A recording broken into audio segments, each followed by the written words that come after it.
네, 좋은 정보로 언제나 좋은 주식을 알려주시는 분과 이 시간 함께하도록 하겠습니다. 주식명가 MTNW 나종식 어드바이저 나오셨습니다. 위원님 어서 오세요. 네, 안녕하세요. 네, 위원님 벌써 또 목요일이 됐습니다.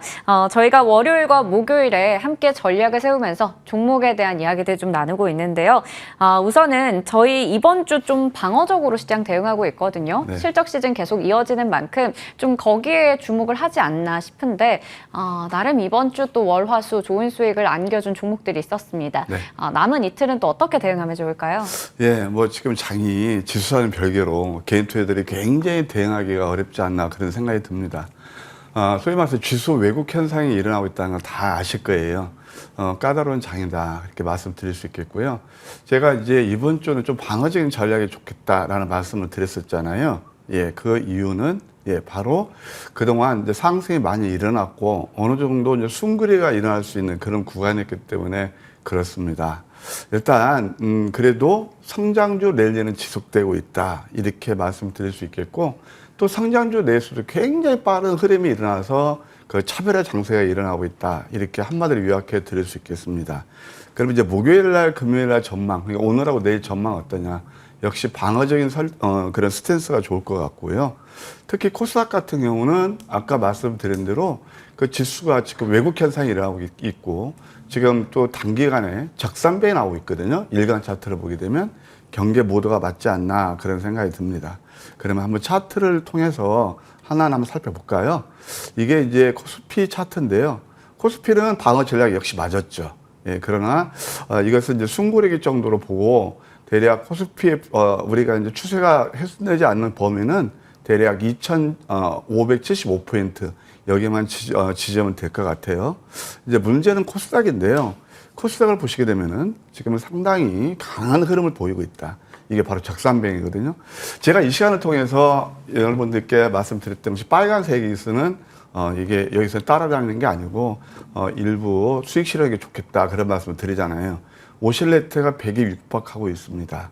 이런 것들이 바로 지금 이제 오늘 지금 과열권에 들어와 있다 이렇게 말씀을 드릴 수 있겠거든요.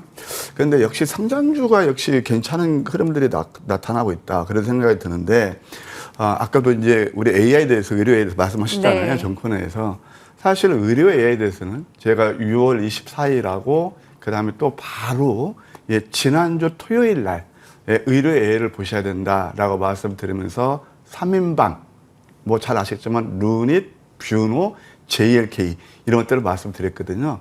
그런데 두 번씩이나 말씀드렸는데 이런 종목들에서 성장주에서 상당히 좋은 흐름을 보였다 이렇게 말씀드릴 수가 있겠습니다. 그래서 좀 보시게 되면 JLK 같은 거 차트가 바로 이런 것들이 역시 성장주 아직도 살아있구나 이런 것들을 느낄 수 있지 않나 그런 생각이 듭니다. 네, 좋습니다. 시장에 대해서 먼저 이야기 좀 나눠봤는데요. 코스닥 지수가 좀 왜곡 현상이 나타나고 있기 때문에 우리가 그런 부분에 대해서는 경계할 필요가 있다 이런 말씀 주셨고요. 여전히 시장에서는 앞서 브리핑에서 체크해봤던 뭐 의료 AI라던가 여러 가지 성장주가 좀 주목을 받고 있습니다. 그러면 이제 종목에 대한 이야기 자세하게 나눠보도록 할게요. 이제 수익률 점검을 좀 해보려고 합니다. 저희 시간에 그동안 얘기해 주셨던 종목들 하나씩 좀 나가고 있는 상황이고요. 이 중에서 오늘은 세 종목 AS 받아보려고 합니다. 먼저 첫 번째 종목은 6월 29일에 얘기해 주셨던 오브젠부터 보려고 하는데요. 일단 오늘 AS 종목들을 보면 거의 다 이 어려운 시장, 까다로운 시장에서도 최근에 6월 말부터 7월 초중순까지 얘기해 주셨던 종목들이 수익이 굉장히 좋았습니다. 일단 오브젠 체크해 볼게요. 최고가 기준 수익률은 27% 가까이 되는 상황인데요. 이거부터 한번 얘기 나눠볼까요? 네, 오브젠은 뭐 상당히 제가 좀 공을 들였다고 할까요? 네. 나름대로 좀 좋게 봤던 종목입니다.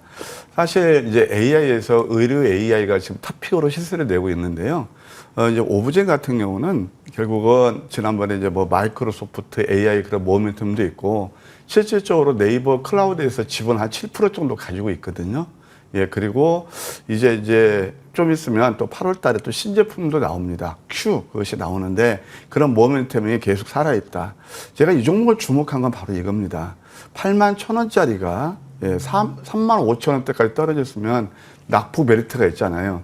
그래서 저는 이 시간을 통해서 이제 자주 그런 말씀을 드리는데 어떤 물건을 살 때, 상품을 살 때 좋은 물건을 낮게, 싸게 사면 우리가 만족도가 높듯이 주식도 한번 그런 눈으로 보시는 게 좋지 않나 늘 조언을 드리고 있는데요. 바로 이 종목이었죠. 근데 저는 이 종목을 좀 롱텀으로 봤으면 좋겠어요. 왜냐면 아직도 낙폭 메리트가 있고 이게 월봉이거든요. 월봉에서 하여튼 이번 달은 이제 양선을 이미 예고했죠. 근데 또 분기 차트를 보셔도 이번 3분기에는 양봉 자리다. 그래서 좀 꾸준히 보시고요. 음선이 좀 두 개겠다 때 한번 누를 수가 있어요. 그러면 다시 4만 원대 초반대 오게 되면은 우리가 관심을 두는 전략도 나쁘지 않겠다. 이렇게 예시 드릴게요. 네. 2차 목표 주가를 달성했고 지금은 제 관심 구간에서 볼만한데 가격을 본다면 4만 원 초반 정도 체크해보자 얘기해 주셨습니다. 다음 종목은 7월 13일에 얘기해 주셨던 알맥이 될 텐데요. 알맥은 정말 상장하기 전부터 좀 주목해 볼 만한 기업으로 얘기해 주셨고 같이 이렇게 매수 타점을 잡아가면서 좀 끌어왔던 그 종목이 될 텐데 7월 13일에 얘기해 주시고 나서 14일에 장중에 16% 급등이 나오면서 수익을 저희가 잘 챙겼습니다. 네. 그리고 나서 알맥의 전체적인 차트를 보면 공모가보다 훨씬 많이 떨어져 있잖아요. 네. 지난주에도 또 AS를 했었고 주기적으로 AS 가지고 있는 종목이라 이 자리에서도 한 번 더 눈여겨봐도 괜찮은지 좀 궁금하거든요. 예, 그렇기 때문에 들고 나왔습니다. 일단 시장, 이게 AS에 앞서서 그 시장 흐름만 한번 살펴보게 되면 네. 저는 오늘 한 두 가지 관전 포인트가 있다고 봐요. 하나는 폐배터리입니다. 그리고 또 하나는 신규 상장주예요. 또 하나가 뭐 있다라면 그것은 이제 시대성 테마이기도 하지만 곡물 관련주도 볼 필요가 있다. 이렇게 말씀을 드려요. 자, 첫째로 그러면 폐배터리는 뭐였죠? 바로 2차 전지 아니겠습니까? 그럼 2차 전지에서 에코프로가 시총이 30조를 넘었었습니다. 이것은 정말 어디 증권가에서나 전화 뭐 예측하기 힘든 그런 영역까지 도달했거든요. 황제주로 등락했죠. 그러면 그 에코프로가 이렇게 상승하는 배경을 가만히 보게 되면 여러 가지 이유가 있을 겁니다. 뭐 수급도 있고 있지만 뭐가 많았냐면 빼고다가 많았다는 거예요. 빼고다라는 게 수주 잔량이 많았다는 거예요. 그것을 주가가 선행해서 먼저 반영했다 볼 수 있습니다. 두 번째, 이제 2차 전지에서 못 올랐던 것이 뭐냐면은 바로 폐배터리예요. 제가 폐배터리는 금년에 참 좋게 보여야 된다. 여러 차례 말씀을 드렸는데 최근에 별로 시세를 못 봤잖아요. 결국 이제 이 2차 전지가 저변 확대가 되고 그게 이제 그 제품 수명이 다하게 되면 그 폐기하든가 재활용을 해야 되는데 폐배터리를 이제 보실 필요가 있어요. 2차 전지 세트에서 못 갔던 게 바로 그거예요. 그 다음에 이제 그렇게 보시면 2차 이해하실 수 있겠고 또 이제 알맥 같은 건 두 가지 공통 분모가 있습니다. 하나는 신규 상장주라는 거. 오늘 신규 상장주 뭐가 나오냐면 여러분 잘 아시겠지만 와이랩이 나옵니다. 이건 웹툰이 그런 회사인데 저는 이것을 좀 좋게 봐요. 예를 들어서 뭐 네이버 클라우드에서 그다음에 네이버 웹툰에서 9.67% 그다음에 CJ ENM에서 9.67% 지분도 보유하고 있고요.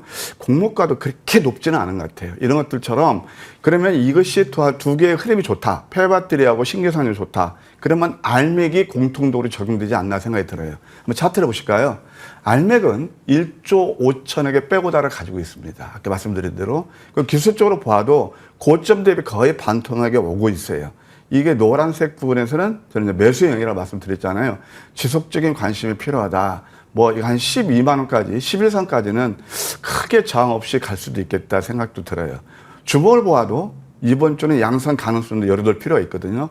한번 그때 대응 못 하시는 우리 시청자 계시던데 그 후로 좀 내리긴 했지만 네. 조금 만약에 위에 사신 분들은 한 5% 정도 추매하는 그런 영역도 나쁘지 않겠다. 이렇게 예시 드릴게요. 네. 알맥에 대해서 분명히 또 궁금한 부분 있으신 분들 계실 것 같습니다. 그런 부분에서 AS 좀 지속적으로 가져가고 있는 종목이거든요. 오늘 얘기해 주신 부분들 참고해 보시면 좋을 것 같습니다. 그리고 저희 7월에 3일에 얘기해 주셨던 미래 나노텍이요. 이 종목도 수익률이 좋았습니다. 7월 17일에 28,000원대까지 급등이 나오기도 했었죠. 역시 2차 목표 주가를 달성했고 지금은 주가가 눌렸을 때 제 관심 구간에서 보자. 이렇게 정리해 보겠습니다. 그러면 이번 주 이제 남은 이틀 동안 어떤 종목을 보면 좋을까요? 첫 번째 종목으로는 DTNCR로 가지고 오셨습니다. 네. 사실 이제 아까 제가 어떤 그 협의의 의미로서 2차 전지에서 폐배터리를 보셔야 되고 네. 뭐 그런 말씀 드렸잖아요. 근데 이제 성장주에서 못 오는 게 있어요. 뭘까요? 바로 바이오 섹터입니다. 네. 예. 그래서 어제 드디어 그러니까 결국 서큘레이션 순환 장사인데요. 어제 바이오가 비교적 좋은 흐름을 보였어요. 네. 먼저 한 바이오 차트 한번 보실래요? 이게 제약 바이오입니다. 이게 뭐냐면 하락 구간에서 이렇게 양봉을 세우고 그러잖아요. 그러면 그 추세 전환의 경우가 상당히 많이 있거든요. 주봉을 보아도 사실 터닝 포인트, 한번 월봉 보시게 되면 아하 7월달 양성 가능성이 있거든요. 그래서 바이오 섹터를 봐야 되고 그 바이오 섹터를 보실 때 사실 캐시카가 펄업돼야 돼요. 그러니까 따라가지 않으면요, 그건 결국은 안 됩니다. 근데 DTNCR로는 바로 어떤 회사냐면 캐시카가 된다는 거예요. 뭐가 되느냐? 동사는요, 원래 뭐냐면은 임상 시험을 대행하는 CRO 기업이에요. 공모가가 8,650원입니다. 그런데 2023년 올해 1분기 매출액이 한 101억 되고요. 영업이익도 한 11억 정도 돼요. 한 영업이익 10% 이상 나오면 괜찮죠? 보통 뭐 임상 2상 들어간다, 3상 들어간다 그것보다 훨씬 좋을 겁니다. 그 다음에 또 이 회사가 하는 게 뭐냐면 식품이라든가 어류, 독성 검사하는 게 그 아이템이에요. 그러니까 이런 것들이 이제 앞으로 또 후쿠시마 뭐 이미 약간 사라졌지만 계속 이것은 컨스탄트하게 나올 겁니다. 그런 것들을 봤을 때 괜찮다. 기술적으로 한번 보실까요? 이게 아까도 말씀드린 하락 구간에서의 장대 양선, 거래를 수반하면서 상승 구간에서 장대 양선은 그것은 상승의 클라이막스고, 하락 구간에서 장대 양선은 이게 이제 상승 전환의 경우가 상당히 많이 있거든요. 따라서 이 종목은 한번 5,000원 전에서 매수는 무리 없겠고, 5,250원 1차, 2차는 5,500원, 손절가는 4,500원 제시해 드릴게요. 네, 매수가는 5,000원이고요. 목표 주가 1차는 5,250원, 2차는 5,500원, 손절가는 4,500원으로 제시해 주셨습니다. 다음 종목 확인해 볼 텐데, 이노 시뮬레이션, 이거는 또 XR 관련된 종목이거든요. 네, XR도 이제 한번 뜨지 않을까요? 다시요? 네, 저는 네. 그럴 가능성이 있어요. 아까도 제가 바이오가 이제 못 가서 가고 있잖아요. 근데 가만히 보게 되면요, 많이 내렸으면 그 다음에 어떤 이슈가 나오고 모멘텀이 나오면서 주가 상승하는 경우가 상당히 많습니다. 제 30년 경험입니다. 그 중에 하나가 바로 이노 시뮬레이션입니다. 동사는 그 시뮬레이터 전문 기업이에요. 서울산업진흥원이라 해서 SBA가 있습니다. 투자 1호 기업입니다. 스마트 모빌리티는 잘 아시죠? 뭐 현대차 이미 납품이 시작했고, 그 다음에 현대차라든가, 그 다음에 또 자동차, 철도, 국방, 이런 항공 다 시뮬레이션은 그런 대행하는 그 회사입니다. 그 다음에 또 XR 가상 훈련이라든가 컨텐츠 사업까지 하고 있고요. 우리나라는 이렇게 너무 적죠. B2B니까. 80개국의 거래선을 확보하고 있는 그런 회사가 되겠습니다. 마국에 그 단지가 있죠. 근데 제가 말씀드린 단기 역시 과매도 구간이다. 저는 이 종목을 보면서 납득이 안 가요. 자, 이 종목도 마찬가지죠. 45,000원대. 아까 제가 오브젠 노렸던 그 자리하고 비슷하죠. 45,000원이던 것이 그냥 한 번도 제대로 수익도 못 주고 어디까지 빠졌냐면 53% 났어요. 어디까지 2만 원까지 빠졌단 말이에요. 이것이 이제 낙폭 메리트가 있다, 그런 생각이 드네요. 2만 500원 정도에서 매수는 무리가 없겠고요. 매도가 1차는 2만 1,900원, 2차는 2만 3,000원, 손절가는 18,500원 제시해 드릴게요. 네, 매수가는 2,500원, 목표 주가 1차는 21,900원, 2차는 23,000원, 손절가는 18,500원 제시해 주셨습니다. 저희 이 시간에도 이야기 나누면서 시간이 늘 부족하다 이런 생각도 드는데, 오늘 마침 또 장중에 무료 방송을 내내 하시더라고요. 네. 뭐 제 수익 일전에서 반판에서 2회 연속 우승하고 뭐 이번도 그냥 나쁘지는 않은 것 같아요. 네. 그래서 하여튼 주식을 할 때 저는 이제 새로운 슬로건을 여러분께 제시해 드립니다. 보통 개투자들이 늘 급등적으로 많이 오르는 걸 쫓아가면서 힘든 매매하는 거거든요. 그게 짜릿한 매매라고 보지만 그게 짜릿한 매매가 아니고 힘든 매매라고 저는 봅니다. 저는 편안한 매매, 그 다음에 짜릿한 수익의 맛이 어떤 것일까요? 오늘 제가 무방을 통해서 여러분들 뵙도록 하겠습니다. 8시 반부터 모실 테니까 그동안 힘드셨던 분들 많이 놀러주시면 감사하겠네요. 네, 편안한 매매인데 또 짜릿한 수익까지 얻어볼 수 있는 시간이라고 하니까요. 많은 기대와 관심 부탁드리겠습니다. 지금까지 주식명가 MTNW 나종식 어드바이저와 함께했습니다. 고맙습니다.